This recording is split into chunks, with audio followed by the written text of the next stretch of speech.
자, 두 번째 마키아벨리의 통치론 살펴보도록 하겠습니다. 자, 마키아벨리랑 한비자랑 어떤 공통점 또 어떤 점에서 차이점이 있는지를 좀 살펴볼 필요가 있는데요. 자, 우선은 마키아벨리에 대해서 먼저 살펴보고 한비자랑 비교해 보도록 하겠습니다. 자, 마키아벨리는 군주론이라는 책으로 잘 알려진 정치 사상가인데요. 군주론에 드러난 마키아벨리의 통치론은 국가, 키워드가 이제 국가입니다. 국가의 유지와 발전이 가장 최우선의 가치다라고 놓고 보아서 이 국가의 유지와 발전을 위해서라면 어떤 수단이든 또 어떤 방법이든 가리지 않고 다 괜찮다라는 의견을 가지고 있었대요. 이 국가 유지와 발전 외에 나머지 것들은 다 어떻든 괜찮다. 그것이 좋은 방법이든 또는 부정적인 도덕적으로 문제가 있는 방법이든 그건 다 상관없고 일단 국가 유지와 발전만 할 수 있다면 그것만이 가장 중요하다. 최우선의 가치다. 절대적이다. 이렇게 이제 주장을 해서 국가 지상주의적 견해다. 이렇게 사람들로부터 평가를 받았고 혹평을 당했다고 합니다. 혹독하게 부정적으로 평가받은 견해라고 해요. 마키아벨리의 이 통치론이 이렇게 혹평을 아주 혹독하게 사람들로부터 비난, 부정적인 평가를 받았던 이유는 너무너무 국가 중심, 너무 지나치게 국가만을 우선으로 보았기 때문에 문제가 된 거다. 국가 유지 발전을 위해서 어떤 수단 방법도 다 괜찮다라고 하니까 국가 외의 요소를 전혀 고려하지 않은 가치에 대해서 전혀 생각하지 않은 견해이기 때문에 이것이 좀 문제가 됐던 거다라고 볼 수 있습니다. 그러나 이제 과거에 이제 이 마키아벨리가 이런 주장을 펼쳤을 때는 그 당시 이제 혹독하게 부정적으로 평가를 받긴 했으나 조금 시간이 지난 후에 이 마키아벨리의 군주론, 국가 통치론에 대해서 다시 한번 살펴보니까 좀 다른 관점으로 접근할 수 있겠다라고 하는 시각이 등장했다고 해요. 15세기 중세시대 이후에 15세기 르네상스의 영향 하에서 인간중심적인 시각의 견해였다라는 평가도 받기 시작했다고 합니다. 마키아벨리가 이런 혹독한 평가를 당할 때는 이런 긍정적인 의미의 평가를 받지 못했었는데 시간이 지난 후 다시 이 마키아벨리의 군주론에 제시된 국가 지상주의적이다 라고 비난받았던 그 견해를 살펴보니까 굉장히 인간중심적이구나 라고 누군가가 바라보게 된 거예요. 마키아벨리의 견해가 매우 인간중심적이다. 이렇게 이제 평가하게 됐다고 합니다.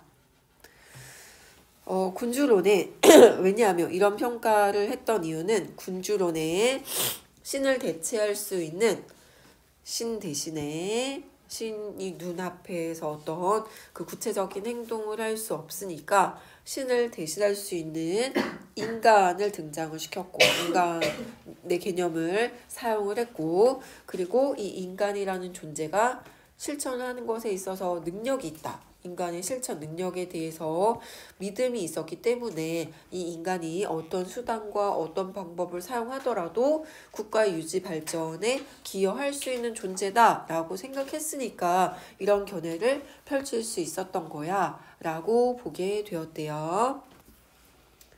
인간의 실천 능력에 대한 믿음이 있었기 때문에 어떤 수단이든 어떤 방법을 동원하든 국가 유지 발전을 위해서라면 다 괜찮아 이런 견해를 펼칠 수 있었던 이유는 요게 시작이었다. 실천 능력 믿었으니까 이렇게 도덕적이지 않은 방법이라 하더라도 국가 유지 발전을 위해서라면 시도해 볼 수 있어 라고 주장할 수 있었던 거다. 그래서 인간을 매우 긍정적으로 보았던 마키아벨리의 견해다. 이렇게 좀 다른 시각에서 그 통치론에 대해 평가하는 경우도 생겼대요. 15세기 르네상스의 영향 하에서 중세시대 이후 평가하는 시각도 있다. 그리고 마키아벨리는 군주에 대해서 이 군주는 모든 능력과 가치를 소유한 최고의 존재라고 할 수 있는 신이라는 존재가 있는데 그 신을 대신할 수 있는 인간이다 라고 보았답니다. 거의 이제 이 군주를 신적인 존재다 라고 본 거예요. 이 군주는 신을 대신하여 백성들을, 많은 사람들을 이제 신과 같은 영향 하에 이렇게 챙겨주기 위해서 이렇게 그 관리하기 위해서 실제 현실에 존재하는 그런 그 의미를 가진 것이 군주다 이렇게 보았대요. 신을 대신할 수 있는 인간으로 군주를 규정했다. 군주란 신과 같다. 신의 대리인. 그래서 군주는 신을 대리하여 현실 세계에서 실제로 행위하는 존재라고 할 수 있고, 왜냐하면 신은 실제 현실에서 행위를 할 수는 없으니까 그걸 대신해서 군주가 있는 것이고, 그리고 군주란 세계의 근원이다. 신이 세계의 근원인 것처럼 군주도 세계의 근원이다. 질서와 평화, 도덕의 현실적인 원천, 근본이다. 이렇게 봤대요. 그래서 군주는 신을 대리하는 인간이라고 규정을 하면서 어떤 것으로든 평가하거나 또는 뭔가 분석할 수 없다. 절대적이다. 언제나 옳다라고 보았다고 해요. 마키아벨리에게 있어서 군주의 역량, 능력이란 신에 의해서 받은 것, 부여된 것, 그래서 평범하지 않다. 신이 평범하지 않은 것처럼 이 군주가 가지고 있는 능력도 평범하지 않다. 비범하다. 능력이 아주 비범하다. 이런 능력을 신으로부터 부여받았다. 신의 대리인으로서 부여받았고, 그러다 보니까 신에 의해서 이 군주의 의지와 상관없이 그냥 받은 거야. 그래서 군주가 마음대로 이렇게 저렇게 바꿀 수가 없다. 개조할 수 없는 속성을 가지고 있으며 마음대로 개조가 안 된다. 군주는 오직 어떤 다른 존재와도 싸우지 않는다. 그 천적이 없다. 언제나 옳기 때문에 다만 이 군주와 맞설 수 있는 의미의 대상은 운명이다. 때로 운명이 이 군주의 뜻과 맞지 않을 수 있다. 대립관계에 있을 수 있는 건 인간이라면 군주에 대적할 수 있는 존재가 없고, 운명은 이 군주가 원하는 바와 달리 좀 이 군주가 원하는 방향과 달리 다른 쪽으로 이 운명이 작용할 수 있는데, 이런 대립적인 관계가 형성이 됐을 때 자신의 능력, 군주가 자신의 능력, 역량으로 운명의 힘과 대결, 싸워서 국가의 유지존속을 위해 힘써야 한다. 유지존속을 위해서 문화적인 질서를 새롭게 만들어내는 역할을 군주가 해야 한다. 해서 군주는 신에 의해서 비범한 능력을 부여받았고, 이 부여받은 비범한 능력은 마음대로 개조할 수가 없는데, 그래서 절대적으로 항상 옳고 가장 강한 존재인데, 맞설 수 있는 것은 운명과만 맞설 수 있다. 운명과만 대립할 수 있대요. 왜냐하면 군주는 누구와도 우위를 겨룰 수 없는 절대적인 존재이기 때문인데, 근데 만약에 이 운명과 맞서야 하는 상황이라면 그 운명과 대결을 해서 국가 유지 존속을 위해 새로운 문화적 질서를 고안해내야 하는 역할을 군주가 해내야 된다. 고안하는 역할을 하는 존재가 군주다. 이렇게 봤고, 군주는 또 해야 될 일이 어떤 전략이 국가 이익에 기여할 것인지를 예측을 해서, 예측이라는 단어가 우리 한비자 지문에서도 좀 나왔어요. 혹시 어디에서 쓰였는지 좀 떠오르나요?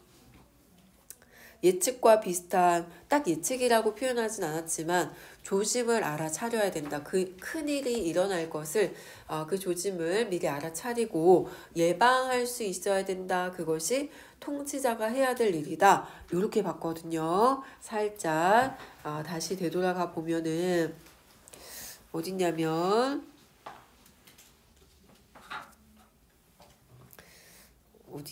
어디 있을까요? 응? 어딨죠? 생각나나요? 어딨나요? 서우 보이나요? 어딨죠? 어딨지? 여기 예방할 수 있어. 큰일이 발생하기 전에 징조를 알아차리고 예방할 수 있어야 된다? 그 전에 미리 알고 있어야 된대요. 그지? 예측을 해서. 그래서 이런 부분이 조금 비슷하네요. 불의의 문제 상황이 발생하기 전에 그걸 미리 예측해가지고 예방하고 대책을 세울 수 있어야 된다. 통치자가 해야 될 일이라고 했는데 이 마키아벨리도 어떤 전략이 국가이익에 가장 이로울지를 예측을 하면 운명을 극복할 수 있고 만약에 이 전략을 제대로 예측하지 못해서 실패하게 되면 운명에 굴복하게 되기 때문에 군주는 시대 상황에 적합하게 그 시기에 맞게 대처할 수 있어야 된다 이렇게 보았습니다. 그래서 군주가 해야 될 일, 시대 상황에 적합하게 대처하는 그런 처신이 필요하다라고 보았대요. 국가 운명에 대해서 전략이 매우 중요하다. 이익에 기여할 전략을 예측하지 못한다면 운명에 굴복하게 되는 것이다.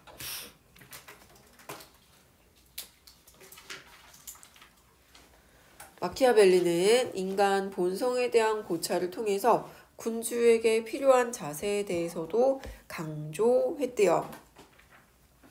본성이네요. 인간의 본성. 인간은 누구나 자신을 위하고자 하는 욕구를 지니고 있다. 한비자와 의견이 좀 비슷하네요.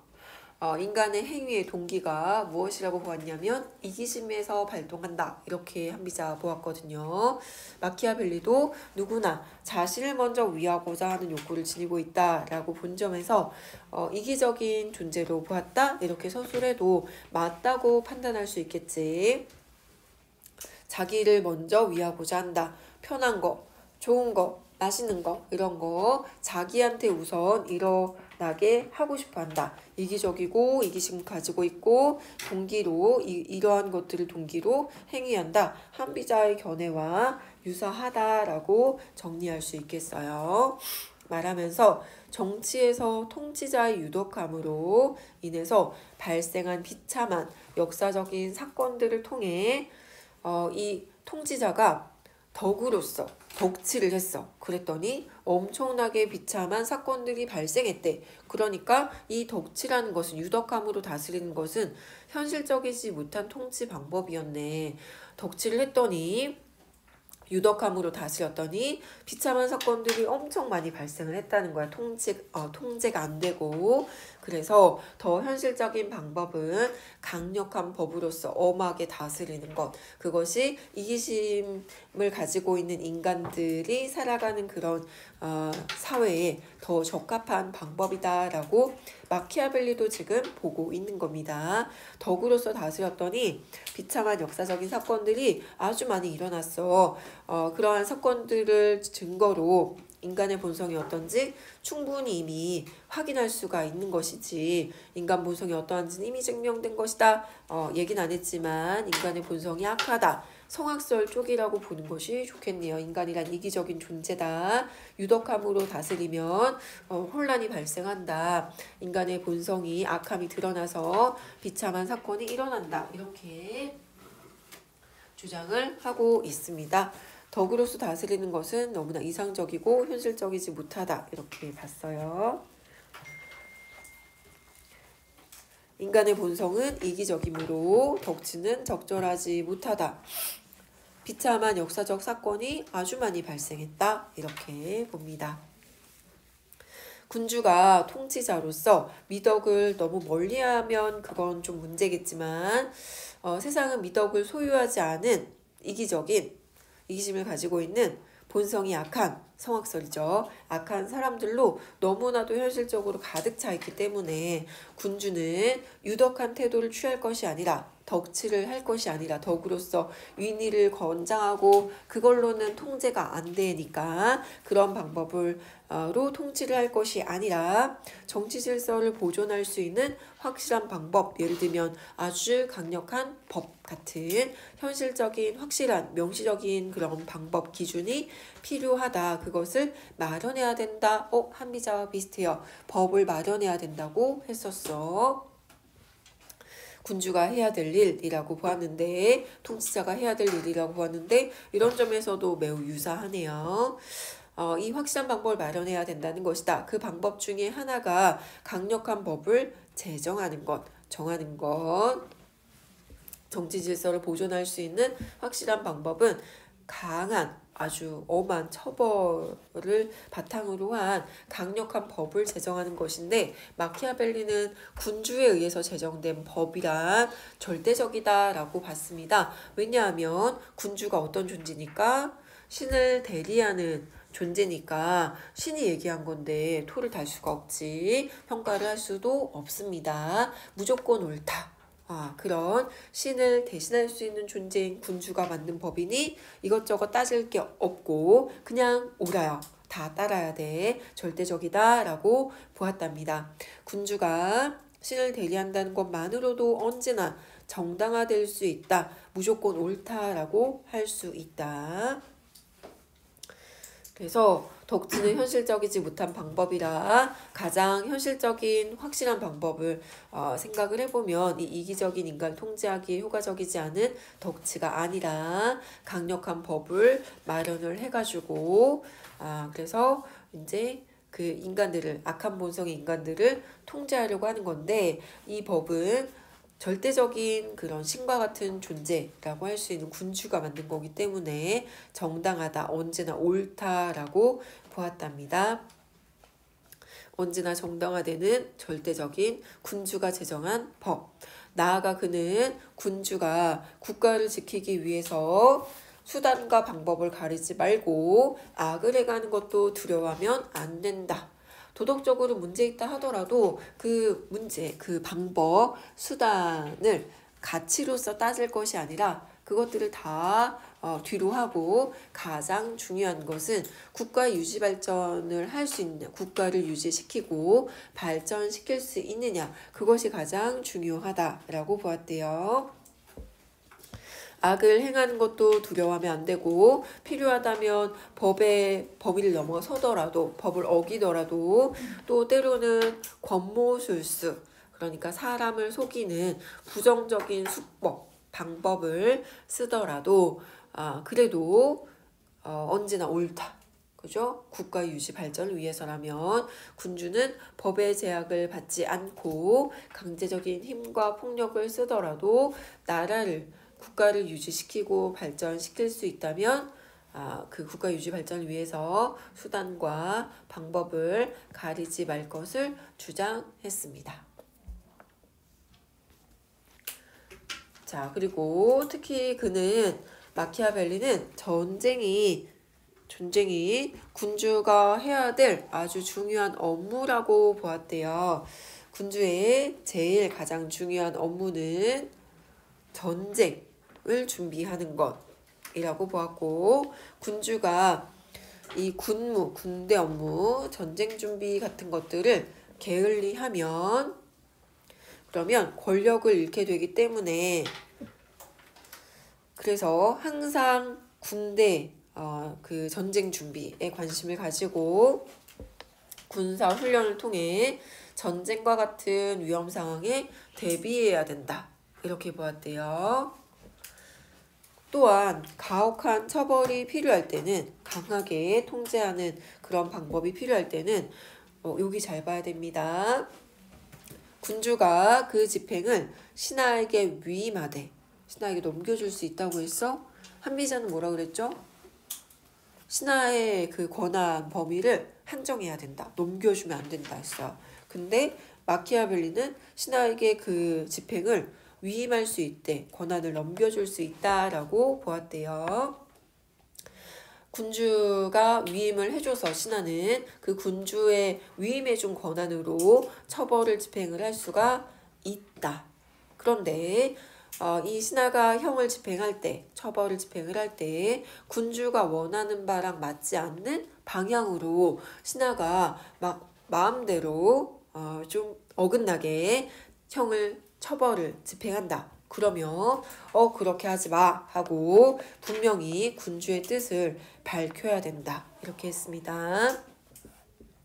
그리고 군주는 신하들의 이제 조언을 받게 되는데 조언하는 그 신하들 역시 나라나 또는 뭐 전체적인 백성들의 입장을 먼저 고려하기보다는 자신들의 이익과 손해를 따져서 그것에 따라 조언을 하는 경우가 많으니 군주의 뜻과 일치하지 않는 조언을 하는 신하가 있다면 그런 조언하지 말라고 강력하게 제재를 가해야 된다라고 충고했대요. 통제하거나 거절해야 된다. 신하의 조언에 대해서 신하를 대할 때 군주에게 필요한 태도들을 이렇게 제시를 구체적으로 해주었습니다.